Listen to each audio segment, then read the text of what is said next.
Vor einigen Tagen postete Rita dieses Bild hier auf unserer Instagram-Seite. Zu sehen ist unser neuester Einkauf vom Lego Online-Shop. Das Highlight dieses Einkaufs ist für mich natürlich der Personenzug, zu dem auf jeden Fall noch ein Video kommt. Für viele von euch war das absolute Highlight jedoch dieses kleine Set hier, welches wir auch beim Einkauf dazu bekommen haben. Der Einkauf liegt jetzt schon einige Tage bei uns herum und gestern wurde mir ein Video vom kanadischen YouTuber RR Slugger vorgeschlagen, welches ich ein bisschen in dieses Video hier mit einfließen lassen werde. Alle sprechen also über dieses kleine Set, welches den Namen Forest Hideout trägt. Es ist die Setnummer 40567, ein Set mit 258 Teilen. Und ja, warum spricht jetzt jeder über dieses Set? Es ist eine Rekreation oder besser gesagt ein Remake eines legendären Sets aus dem Jahr 1988. Von dem ich euch hier ein Bild einblende. Und ja, das waren die Forest Man Sets, Ende der 80er bis 1990 erschienen. Sets, die wirklich jeder haben möchte. Und jetzt im Jahr 2022 kommt Lego wie aus dem Nichts auf einmal wieder mit einem Forest Man Set daher. Die Baukästen werden um extrem viel Geld auf den Plattformen gehandelt und viele von euch lieben wahrscheinlich auch die grün angezogenen Robin Hood Männchen. Das Set wird auf der Lego.com Website als Versteck im Wald mit einem Preis von 24,99 dargestellt und ihr seht schon, hier ist der kleine Fehler, es ist ein sogenannter Gratisartikel. Was das bedeutet, wissen wahrscheinlich alle. Bei Lego ist ein sogenannter Gratisartikel meistens mit dem Namen Gift with Purchase dargestellt, zu Deutsch meistens Gratisbeigaben. Es war bei diesem Artikel so, dass man den nur bekommen hat, wenn man von 15. bis 22. Juni 2022 um mindestens 150 € eingekauft hat und es ist sogar noch der Disclaimer dabei gestanden, dass der Artikel nur so lange verfügbar ist, wie die Vorräte reichen. Gift with Purchases sind bei Lego nichts Ungewöhnliches. Wir hatten in der letzten Zeit sehr viele immer wiederkehrende tolle Sets, die man dazu bekommen hat, wenn man sich etwas gekauft hat dort, zum Beispiel Star Wars, Adidas, ihr seht die Bilder. Und hier sind wir jetzt auch schon am Knackpunkt dieses gesamten Videos, wenn man sich etwas dazu gekauft hat. Lego weiß wahrscheinlich, dass alle Fans von Klemmbausteinen sofort in den nächsten Lego Store oder auf lego.com gehen und sich dieses Forest Hideout Set um 24,99 am Tag 1 holen werden, weil es eine tolle Serie ist mit schönen Minifiguren und weil einfach 24,99 ein toller Preis ist. Bei diesem Set muss man aber um 150 € einkaufen, damit man es gratis bekommt. Noch dazu war das Zeitfenster, wo man das Set erhalten konnte, nur auf eine Woche limitiert. Lego ist ja natürlich nicht dumm. Sie wenden hier das Prinzip der künstlichen Knappheit an, welches bei uns zu FOMO oder Fear of Missing Out führt. Die Frage ist einfach, willst du das Set und bist du bereit dafür 150 € an Lego auszugeben, was du sonst vielleicht nicht gekauft hättest? Oder riskierst du das Set zu verpassen und womöglich hast du dann nur mehr die Möglichkeit, das Set später zu überteuerten Preisen einzukaufen? Lego ist aber bei weitem nicht der einzige Konzern, der das macht. Meine Mutter fährt ein limitiertes Auto, Rita trinkt limitierten Kaffee. Die Rechnung ist ganz einfach. Wir lieben das Besondere.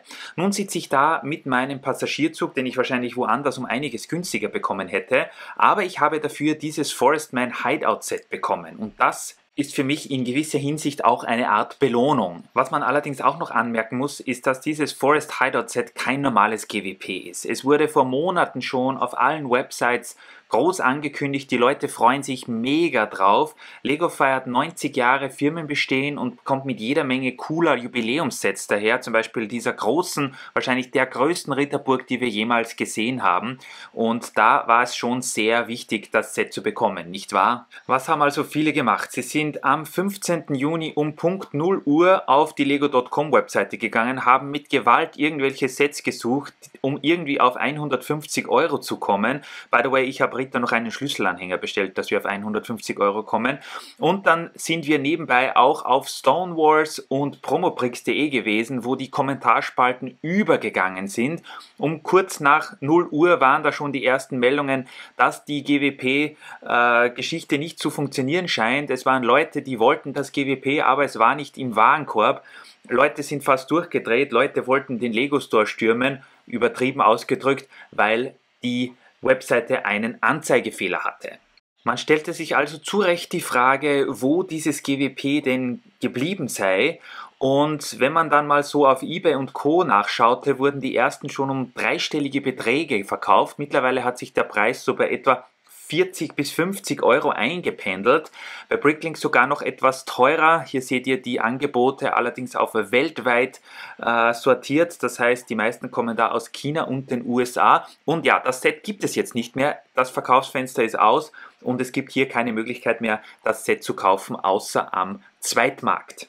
Warum das Set jetzt auch im Gegensatz zu anderen GWPs so teuer ist, versteht sich von selbst. Das Set ist im Original 1988 erschienen und hier seht ihr die Preise auf Bricklink. Der Durchschnittspreis lag, wie ich geschaut habe, so in etwa bei 80 Euro, allerdings für ein gebrauchtes Set. In OVP bekommt man das heute gar nicht mehr. Promobricks hat eine sehr nette Gegenüberstellung der alten und neuen Version dieses Forest Man Hideouts gepostet. Man sieht, dass das Set nicht ganz dasselbe ist. Es wurde ein wenig modernisiert. Die Minifiguren haben andere Torsi und Gesichter. Auch das Dach und diverse andere Konstruktionen wurden neu gemacht mit Teilen, die man damals eben noch nicht zur Verfügung hatte. Mir gefallen auch die neuen Schilder, die jetzt ein bisschen einen anderen Druck haben. Also alles in allem ein wirklich gelungenes Remake. Und nun sitze ich da mit meinem Passagierzug, den es jetzt am Tag der Aufnahme dieses Videos auf Amazon schon um 116 Euro gibt und stelle mir die Frage, bin ich nun zufrieden? Und meine Antwort ist ja. Ich bin zufrieden und zwar aus dem Grund, weil wir dieses Forest Man Hideout Set bekommen haben. Lego weiß natürlich ganz genau, was sie da machen. Sie zwingen einen mehr oder weniger bei diesen GWP-Aktionen dazu, dass man sich was kauft, was man sonst vielleicht nicht direkt bei ihnen gekauft hätte. Das ist ja sowieso ein alter Hut. Sie leeren ihre Lagerbestände, sie verkaufen vielleicht Sets, die sie sonst nie mehr verkauft hätten, aber sie machen das schon ganz intelligent. Und wer ist jetzt intelligenter, Lego oder wir? Schwer zu beantworten natürlich. Lego ist sehr profitabel, wahrscheinlich auch, weil sie solche Aktionen immer wieder starten.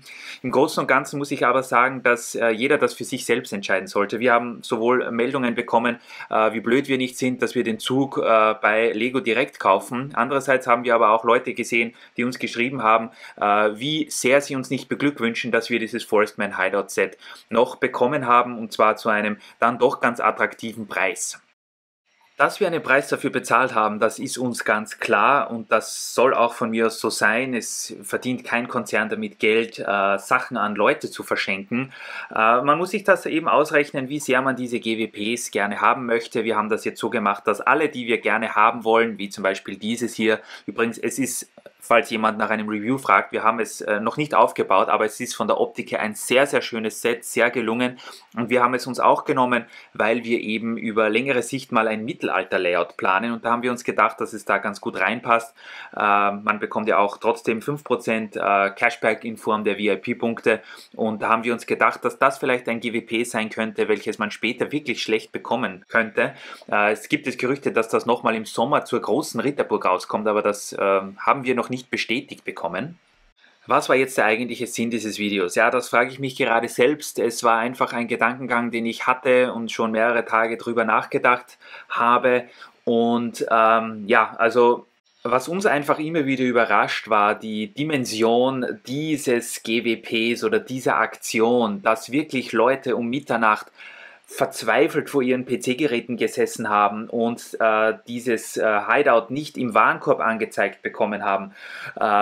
Leute, die uns angeschrieben haben, ob es das Set irgendwo anders gibt oder ob wir es ihnen nicht organisieren können. Also man sieht wirklich, welche Magnitude Lego mit diesen GWPs erzeugt. Und diese GWPs sind auch Sets, die in der späteren Verlauf dann sehr teuer gehandelt werden. Die gibt es dann einfach nicht mehr, die gibt es nicht mehr günstig. Natürlich kann man sich dieses Set nachbauen, aber ich bin mir sicher, mit den neuen Drucken auch auf den ja, Kleidungsstücken und den Schilden, also es ist wirklich eine Friss- oder Stirb-Herangehensweise bei diesen GWPs. Wir werden jetzt sicher jede Menge negative Kommentare bekommen, so in Bezug auf die Marketing-Gags der Firma Lego und wie viel Geld sie nicht noch verdienen wollen. Das ist uns ganz klar, das war uns auch bewusst hier. Ich wollte euch dennoch nur hier einen kleinen Eindruck vermitteln, wie wir das erlebt haben mit diesem Forest Hideout. Und wir sind ganz zufrieden mit dem Set eigentlich, aber natürlich denken wir das ein oder andere Mal auch nach, keine Sorge. Unser Way to go ist eben in dieser Thematik so, dass wir uns die GWPs genau anschauen, uns dann ein Bild davon machen, wie einfach oder schwierig dieses GWP dann vielleicht später am Zweitmarkt noch zu haben sein wird. Bei diesem GWP haben wir uns eben dazu entschieden, das gleich mitzunehmen, auch wenn wir im Prinzip mit diesem Passagierzug drauf bezahlt haben, weil wir es als sehr schönes, sehr edles und auch vielleicht später mal sehr seltenes GWP ansehen. Das hat nichts damit zu tun, dass wir es verkaufen wollen, aber wenn wir eben mal ein Ritter-Layout machen, dann würden wir das Set gerne bei uns ins Layout stellen, und da gab es eben jetzt nur diese eine Möglichkeit, vielleicht im Sommer noch eine zweite, dieses Set zu bekommen, und das muss dann im Prinzip jeder für sich entscheiden. Uns würde auf jeden Fall interessieren, wie eure Herangehensweise an die GWP-Politik von Lego ist. Seid gerne kritisch, aber seid lieb zueinander, und dann sehen wir uns demnächst mal wieder. Ich werde jetzt mal den Passagierzug in den nächsten Tagen aufbauen und vielleicht auch das Forest Hideout aufbauen, und dann zeige ich euch das noch, oder wir zeigen euch das. Schöne Grüße auch von Rita, die ist gerade im Schwimmbad, und wir sehen uns. Bis demnächst.